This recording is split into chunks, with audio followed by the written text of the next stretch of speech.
आइए फिर एक बार पुनः मैं आप लोगों का सिंपलेस्ट लर्निंग प्लेटफॉर्म पे मैं आपका स्वागत करता हूँ। आपको मालूम ही है, इस बात को मैंने पिछले वीडियो में भी कहा था कि यहाँ पे हम लोग उस ईजियर मेथड को, उस ईजियर मैकेनिज़्म को अडॉप्ट करते हैं ताकि प्रोग्रामिंग सीखना बिल्कुल आसान हो जाए। यहाँ पे कुछ इन्फॉर्मेशन दिया हुआ है, क्योंकि यहाँ पे रेगुलर ऑनलाइन क्लास भी होता है जिसका नंबर यहाँ दिया हुआ है। जो लोग इंटरेस्टेड होंगे वो लोग यहाँ आ सकते हैं। आज हम लोगों का यह दूसरा क्लास है सी का। आज हम लोग डिस्कस करने जा रहे हैं कि वेरिएबल्स क्या होता है। इसके हर एट्रीब्यूट को समझने की कोशिश करेंगे प्रोग्राम के साथ। तो आइए जरा सा हम लोग देख लें कि आज का टॉपिक क्या क्या रहेगा। तो वेरिएबल्स हम लोग देखेंगे, कीवर्ड्स देखेंगे और आइडेंटिफायर्स देखेंगे। अब आ जाइए, इस प्रोग्राम को जरा आप ध्यान से देखिएगा।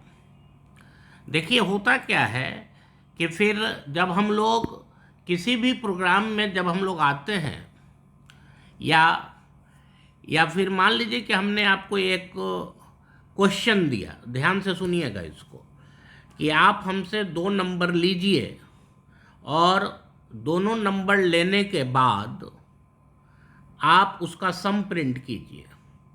निश्चित रूप से आप हमसे पूछेंगे कि पहला नंबर क्या है। चलिए, हमने पहला नंबर दिया 20 आपके ब्रेन के किसी सेगमेंट में जाके स्टोर हो जाएगा।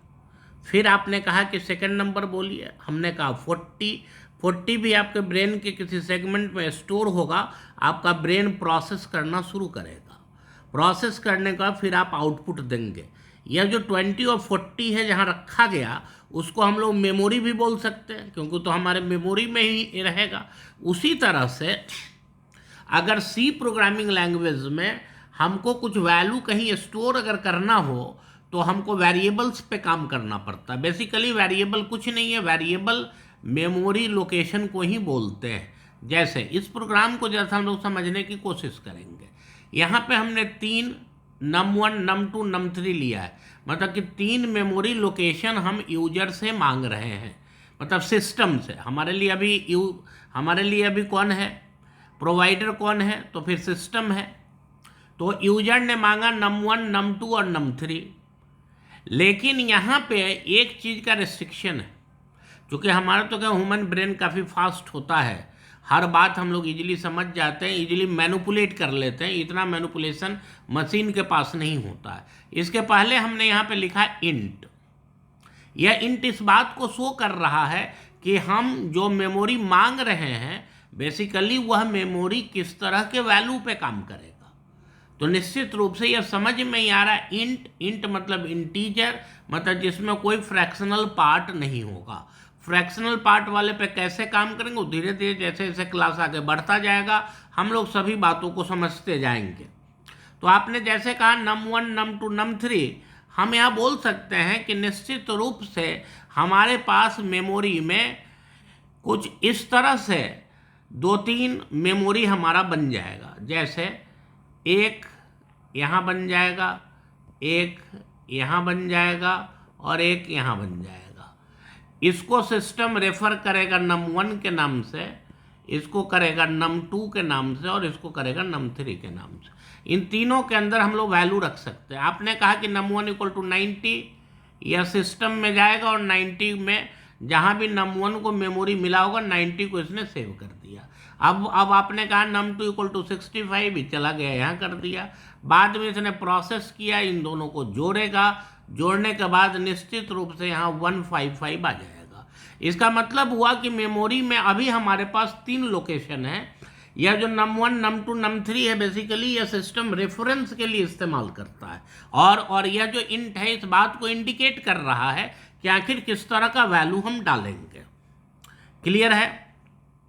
अब जब हम लोग प्रिंट करते हैं बेसिकली वैल्यू को, तो अब डायरेक्ट प्रिंट नहीं कर सकते। कल वाले प्रोग्राम में, मतलब लास्ट वाले वीडियो में, हमने आपको बताया था कि प्रिंटिव में जो भी चीज़ हम डबल कोटेशन मार्क में लिखते हैं उसको बिना किसी कंसिडरेशन के सिस्टम प्रिंट कर देता है।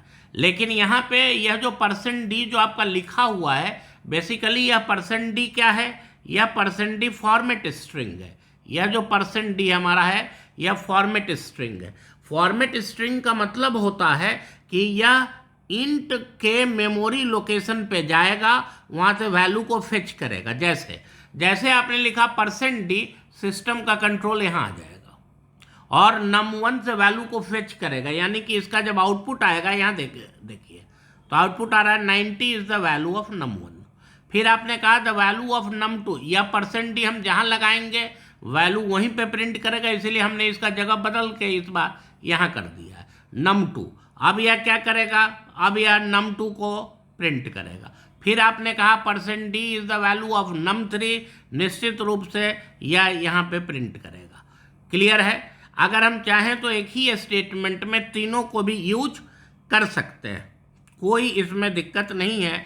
तीनों को अगर यूज करेंगे %d तो पहला %d करस्पॉन्ड करेगा num1 को, दूसरा करेगा num3 को और तीसरा करेगा num2 को। इसको आप जिस सीक्वेंस में लिखेंगे उसी सीक्वेंस में आउटपुट आता है। जैसे यहाँ पे आ गया 90, 155 और 65। एक और बात का ध्यान रखना है कि जो भी खेल हो रहा है, सब खेल इधर से हो रहा है, यहाँ से इसके मैसेज से नहीं हो रहा। जैसे यहाँ हमने जानबूझ के लिखा है कि %d is the value of num1, लेकिन हम यहाँ लिख रहे हैं num3। इसका मतलब हुआ कि इस बार यह num3 के वैल्यू को फेच करेगा मैसेज से। आपके दिए गए मैसेज से सिस्टम को कोई फर्क नहीं पड़ता है, वह बिल्कुल पैसिव स्टेटमेंट होता है, जो कि कल हम लोग डिस्कस भी कर रहे थे। ठीक है, अब आइए इसके प्रोग्राम को एक बार और हम लोग देख लें। इंट num1, num2, num3, मतलब कि 3 अलग अलग मेमोरी का लोकेशन बना, तीनों का रेफरेंस होगा num1 से, num2 से, num3 से। क्लियर है? इसके बाद हमने लिखा है इंट। इंट इस बात को शो कर रहा है कि असल में जो मेमोरी मिलेगा हमको, उसमें बिना फ्रैक्शनल पार्ट के ही वैल्यू पे काम हो सकता है। फ्रैक्शनल पार्ट वाले पे क्या होगा, जैसे जैसे क्लास आगे बढ़ेगा हम लोग उसको देखते जाएंगे। इसके बाद num1, num2 हो गया, यहाँ पे हमने ऑपरेशन कर लिया। इसके बाद हमने कहा कि यह जो %d है, इसको कुछ बुक फॉर्मेट स्ट्रिंग लिखता है, कुछ कंट्रोल स्ट्रिंग लिखता है और यह फिक्स है। यह ग्रामर है, इसके बारे में हम लोग डिस्कस नहीं कर सकते हैं कि अगर कोई मेमोरी लोकेशन जिसका नेचर इंट होगा, उसके लिए हमको फॉर्मेट स्ट्रिंग %d ही यूज करना पड़ेगा। गलत फॉर्मेट स्ट्रिंग अगर आप लगा देंगे तो आउटपुट भी आपका गलत आ जाएगा, क्योंकि सी में गार्बेज इन गार्बेज आउट का कॉन्सेप्ट है और वैसे केस में आपका आउटपुट प्रॉपर नहीं आएगा। क्लियर है? बाद में इसको हमने यहाँ पे लिख दिया। एक और इम्पॉर्टेंट बात हमने आपको कहा था लास्ट वाले में कि आपके इस मैसेज देने से कोई फर्क नहीं पड़ता, यहाँ जो नाम रहेगा उसी का वैल्यू फेच करेगा और %d जहाँ रहेगा वहीं पे वैल्यू को प्रिंट कर देगा। अब आ गया वेरिएबल। वेरिएबल बेसिकली इसके कुछ चीज़ को हमने यहाँ पे लिख दिया है कि वेरिएबल होता क्या है। तो वेरिएबल होता है नेम्ड मेमोरी लोकेशन, क्योंकि एक लोकेशन तो होगा ही और उसका एक नाम भी होना जरूरी है ताकि हम उसको रेफर कर सकें। इसके बाद आपने कहा कि ना the variable must have a data type and name. कम से कम 2 चीज़ तो होगा ही, आगे चल के हम लोग और भी देखेंगे अगर कुछ ज़रूरत होगा तब, लेकिन अभी के स्टेज में हम लोग यही याद रखेंगे कि 2 चीज़ का होना ज़रूरी है, एक डेटा टाइप है और दूसरा उसका नाम होता है। हमने यहाँ पे जनरल सिंटैक्स लिख भी दिया, हमने यहाँ लिख भी दिया इंट num1। ठीक है, लेकिन यह जो डेटा टाइप है हमारा, इसका कुछ सिग्निफिकेंस होता है। साइज ऑफ मेमोरी देगा, जैसे इंट होगा तो उसको कितना बाइट मेमोरी मिलेगा, अभी हम लोग देखेंगे आगे चल के, या तो 2 बाइट मिलता है, नहीं तो 4 बाइट, ये असल में मशीन पर डिपेंड करता है। खैर ये सब बात को अभी हम लोग डिस्कस नहीं करेंगे, नहीं तो फिर कन्फ्यूजन शुरू होगा। Nature of values accommodated in variables, मतलब कि जैसा कि हमने आपसे कहा भी कि अगर इंट होगा तो उसमें फ्रैक्शनल पार्ट हमें स्टोर नहीं कर सकते हैं। थर्ड था रेंज ऑफ वैल्यूज, जितना भी आपका इंट है इसका एक पर्टिकुलर रेंज दिया हुआ है कि वहीं से वहीं तक के वैल्यू के लिए यह काम करेगा, उसके ऊपर या उसके नीचे अगर हम जाएंगे तो फिर से गार्बेज वैल्यू आएगा। इसका मतलब हुआ कि यह जो 3 चीज़ है बहुत इंपॉर्टेंट है। जब हम लोग इस क्लास के बाद नेक्स्ट क्लास में डेटा टाइप पे आएंगे तो हम लोग फिर डिस्कस करेंगे कि असल में रेंज का क्या मतलब है, कितना कितना रेंज दिया हुआ है, सबों का फॉर्मेट स्ट्रिंग क्या है। आज हम लोग सिर्फ कॉन्सेंट्रेट कर रहे हैं कि बेसिकली वेरिएबल्स का बेसिक सिग्निफिकेंस होता क्या है। अब यह जो हमारा प्रोग्राम है 2nd नंबर, इसमें हमने 2 तरह का वेरिएबल लिया है, देखिएगा ध्यान से, इंट num1, फ्लोट num2। यह जो फ्लोट है इस बात को इंडिकेट कर रहा है कि अब num2 के अंदर अगर हम चाहें तो फ्रैक्शनल पार्ट भी ले सकते हैं, क्योंकि फ्लोट जो डेटा टाइप है, हमने पहले भी कहा है कि आगे चल के जब पढ़ेंगे तो और स्पष्ट होगा। तो फ्लोट जब डेटा टाइप है, यह जो डेटा टाइप है इसके अंदर यह खासियत है कि जो भी वेरिएबल होगा इसका, वह वेरिएबल अगर चाहे तो फ्रैक्शनल पार्ट भी ले सकता है। फिर percent is the value of num1, अभी तुरंत हमने कहा था कि है ना, इंट के लिए जो जो जो भी फॉर्मेट स्ट्रिंग है वो परसेंट डी है, और फ्लोट के लिए परसेंट एफ है। और भी डेटा टाइप है, उसका क्या क्या फॉर्मेट स्ट्रिंग है आगे वाले क्लास में हम लोग देखने वाले हैं। लेकिन अगर आपने लिख दिया तो निश्चित रूप से यह गार्बेज वैल्यू प्रिंट करेगा, या अगर आपने गलत वैल्यू डाल दिया, जैसे हमने यहाँ जानबूझ के लिखते हैं num1 = 55.85। एक बात आप जान लीजिए कि एरर दोनों टाइम में हो सकता है। कल के क्लास में हम लोग डिस्कस कर रहे थे कि कंपाइल टाइम एरर का मतलब होता है ग्रामेटिकल एरर, लेकिन वैल्यूज असल में रन टाइम है, इसीलिए वैल्यू के लिए कंपाइलर रेस्पॉन्सिबल जनरली नहीं होता है। ठीक है, इसीलिए 55.85 जब आप लिखेंगे तो आपका प्रोग्राम बिल्कुल हैप्पीली कंपाइल कर जाएगा, लेकिन वह क्या आउटपुट देगा, अभी खैर हम लोग इसके आउटपुट को देखते हैं। आपने कहा 90 is the value of num1, यह जो पहला जो प्रिंटफ है आपका, इसके चलते आ गया 90। इसके बाद आपने कहा कि ना the value of num2 is, अब आप कहेंगे कि ना सर यहाँ पे तो है ना, हमने यहाँ पे तो सर लिया ही नहीं था इतना बड़ा वैल्यू, हम लोगों ने तो वैल्यू लिया था 97। असल में होता क्या है कि यह जो फ्लोट है इसके अंदर एक कैपेसिटी है कि यह डेसिमल पार्ट के बाद, डेसिमल पॉइंट के बाद यह 6 डिजिट तक ले सकता है। चूँकि हम लोगों ने खाली छोड़ दिया, इसीलिए सिस्टम खुद ब खुद मैनिपुलेट करके वहाँ पे वैल्यू को देने की कोशिश करता है। ठीक है ना, यह जो है यह आपका कंप्लीट गार्बेज है। यह सोचना कि यहाँ भी 65 है, यहाँ पे ऐसा नहीं है। यह हम लोग num1 को प्रिंट कर, num1 का ओरिजिनल वैल्यू क्या है, तो फिर 90 है, 90 नहीं आया मतलब कि यह गार्बेज वैल्यू है। और यह क्या वैल्यू देगा इसको समझ पाना बिल्कुल ही मुश्किल है, क्योंकि हम लोग इसको समझ नहीं सकते हैं। ठीक है, अब आ गया यहाँ पे 55 is the value of num1। चूँकि हम लोगों ने लास्ट में वैल्यू चेंज करके क्या यहाँ पे कर दिया था 55.85, जो कि नहीं लेगा। क्यों नहीं लेगा, क्योंकि num1 का नेचर क्या है, तो इंट है, और इंट कभी भी फ्रैक्शनल पार्ट को एक्सेप्ट नहीं करेगा। ठीक है, अब आइए, अब हम लोग देखेंगे कीवर्ड्स और आइडेंटिफायर क्या है। एक चीज़ आप जान लीजिए कि सी में जो भी चीज़ आप लिखिएगा या किसी भी प्रोग्रामिंग लैंग्वेज में, वह सिर्फ दो ही चीज़ होता है, या तो आप आइडेंटिफायर लिखते हैं या आप कीवर्ड्स लिखते हैं। ठीक है, जैसे इस वाले भी अगर आप प्रोग्राम में अगर आप देखेंगे इंट num1, तो इंट हमारा कीवर्ड्स है। कीवर्ड्स मतलब यह पहले से फिक्स है कि इंट लिखेंगे तो हमको एक मेमोरी मिलेगा जिसका नेचर इंट टाइप का होगा। यह जो num1 है यह यूजर डिफाइंड एंटिटी है, इसके लिए हम लोग आइडेंटिफायर का यूज करते हैं, जो कि हमने यहाँ पे लिखा भी है कि यह जो इंट है कीवर्ड है, num1 क्या है, आइडेंटिफायर है। फिर यहाँ पे अगर आप देखेंगे तो हमने क्लियरली यहाँ लिख दिया है कि यानी यह जो भी सी में आप लिखिएगा यह या तो कीवर्ड होगा नहीं तो आइडेंटिफायर होगा। कीवर्ड्स आपका क्या होता है, रिजर्व वर्ड है। जैसे समाज में भी बहुत सा हम लोग रिजर्व वर्ड रखे हुए हैं, कभी कभी हम लोग मिसयूज भी कर लेते हैं। जैसे लड्डू नाम किसका होना चाहिए, तो मिठाई का। कुछ लोग करता क्या, अपना ही नाम लड्डू रख लेता है। अब अगर मान लीजिए मिठाई की दुकान में आप जाएंगे, वहाँ पर लड्डू भी है और लड्डू भी है, तो फिर कन्फ्यूजन शुरू हो जाएगा वहाँ। लेकिन हम लोग पहले भी हमने आपसे कहा है कि ह्यूमन ब्रेन हमारा काफ़ी फास्ट होता है, हम लोग इजीली आइडेंटिफाई कर लेते हैं। वैसे केस में हमारे लिए तो समस्या नहीं होगा, लेकिन यहाँ पे इन लोगों ने कुछ वर्ड को अपने स्पेसिफिक काम के लिए रिजर्व करके रखा हुआ है। उसका यूज हम कर सकते हैं लेकिन मिसयूज नहीं करेंगे। मिसयूज करना बिल्कुल ही पॉसिबल नहीं है किसी भी प्रोग्रामिंग लैंग्वेज में, क्योंकि कीवर्ड्स का अपना एक स्पेसिफिक मीनिंग होता है। अगर आप चाहिए तो उसी मीनिंग के लिए इस्तेमाल कर सकते हैं, उसके अलावा ना तो आप उसके मीनिंग को हटा सकते हैं, ना आप कोई नया मीनिंग उसमें डाल सकते हैं। क्लियर है, अब आ जाइए यहाँ पे। Keywords are reserved word, they can be used only for the specific meaning. We can use keywords but we cannot change the meaning of keyword.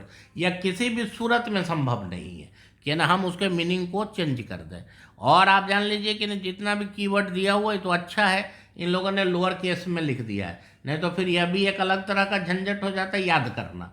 चलिए इतना इन लोगों ने सहायता किया हम लोगों का कि जितना भी कीवर्ड्स लिखा हुआ है सब का सब कीवर्ड किस केस में है, तो लोअर केस में। यहाँ पे कुछ हमने एग्जाम्पल लिख दिया है, इसके अलावा और भी बहुत सा कीवर्ड है जो आप गूगल पे जाएंगे तो आपको मिल जाएगा। लिस्ट हम इसलिए नहीं लिख रहे हैं क्योंकि लिस्ट थोड़ा सा डायनेमिक है, C99 में अलग है, C11 में अलग है, C14 में अलग है। वो जब आप जाएंगे तो आपको पूरा का पूरा लिस्ट मिल जाएगा और जो भी उस लिस्ट में वैल्यू होगा आप उसको मिसयूज नहीं कर सकते। क्लियर है?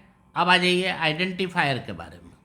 असल में आइडेंटिफायर जो है यूजर डिफाइंड एंटिटी के नाम को देने में काम आता है। जो चीज़ हम लोगों का होता है एज ए प्रोग्रामर हम लोग इस्तेमाल करते हैं, जिसमें कि वेरिएबल का नाम हो सकता है, फंक्शन का नाम हो सकता है, एरे का हो सकता है। इसको जब हम लोग इस्तेमाल करेंगे आइडेंटिफायर को, तो ऐसा नहीं कि हम लोग कुछ भी नाम लिख सकते हैं। हमको यहाँ भी कुछ पर्टिकुलर रूल को फॉलो करना पड़ेगा। जैसे कि हमने कहा कि नहीं, यह जो भी कीवर्ड होगा यह असल में सीक्वेंस ऑफ लेटर होता है, जिसमें अपर केस और लोअर केस लेटर होगा, साथ ही साथ डिजिट होगा 0 से 9 तक, और अंडरस्कोर होगा। इन 3 चीज़ को छोड़ के चौथा चीज़ अलाउड नहीं है। फिर से हम बोल रहे हैं कि आइडेंटिफायर के अंदर लेटर हो सकता है अपर केस और लोअर केस का, अंडरस्कोर हो सकता है, या फिर डिजिट हो सकता है 0 से लेकर 9 तक। ठीक है, लेकिन इसमें भी एक रेस्ट्रिक्शन इन लोगों ने डाल दिया है कि जो फर्स्ट कैरेक्टर होगा यह नंबर नहीं होगा, या आप बोल सकते हैं जो फर्स्ट नंबर होगा यह सिर्फ और सिर्फ लेटर होगा या फिर अंडरस्कोर होगा। ठीक है, इसके बाद है कि आइडेंटिफायर, कभी भी कीवर्ड्स का यूज आप आइडेंटिफायर में नहीं कर सकते हैं, यह बिल्कुल ही इलीगल है, आपका प्रोग्राम कंपाइल ही नहीं होगा, यह ग्रामेटिकल एरर है।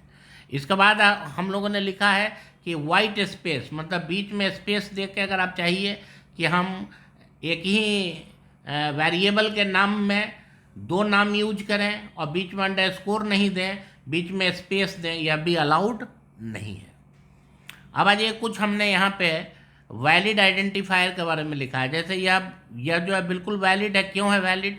क्योंकि अंडरस्कोर नेम है, अंडरस्कोर अलाउड है, पहले कैपिटल भी अलाउड है, नम यह भी वैलिड है, एप्पल भी वैलिड है, N1UM माने सिर्फ रूल क्या है कि पहला वाला हमारा यहाँ पे नहीं होना चाहिए, इसलिए N1UM भी अलाउड है, रोल अंडरस्कोर नम भी अलाउड है, रोल 10 बाद में नंबर तो हम दे ही सकते हैं, या फिर सुनील यह भी अलाउड है।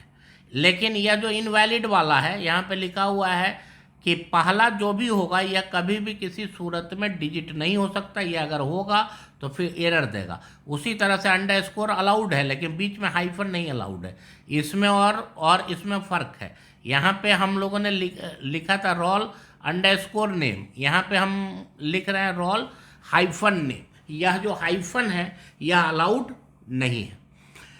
यह जो लिखा हुआ है रोल स्पेस नेम, असल में बी लिख के जब हम लोग उसको एक स्क्रैच कर देते हैं कंप्यूटर में तो उसको स्पेस बोलते हैं, वाइट स्पेस है, यह बिल्कुल अलाउड नहीं है। क्लियर है? इसके बाद हमने यहाँ पे लिखा इंट फ्लोट, यह एरर है क्योंकि फ्लोट एक कीवर्ड है जो किसी भी सूरत में आइडेंटिफायर में यूज नहीं हो सकता। लेकिन यह बिल्कुल सही है। क्यों? अब तक हम लोग समझ ही गए हैं कि ना कीवर्ड के बारे में अभी हम लोग बोल रहे थे कि जितना भी कीवर्ड होगा सबका सब लोअर केस में। यह जो एफ है किसमें है? किसमें है? अपर केस में। और लोअर केस वाला तो कीवर्ड होगा लेकिन अपर केस वाला कीवर्ड नहीं होता है। फिर भी हम लोगों को बचना चाहिए ऐसे चीज़ों को लिखने से। तो फिर आज के क्लास में हम लोगों ने देखा वेरिएबल्स क्या है, कीवर्ड्स क्या है, आइडेंटिफायर क्या है।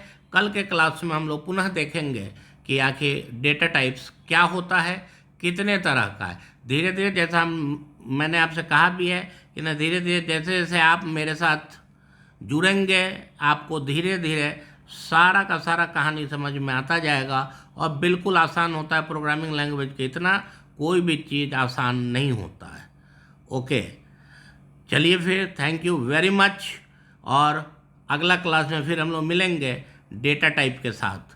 Thank you.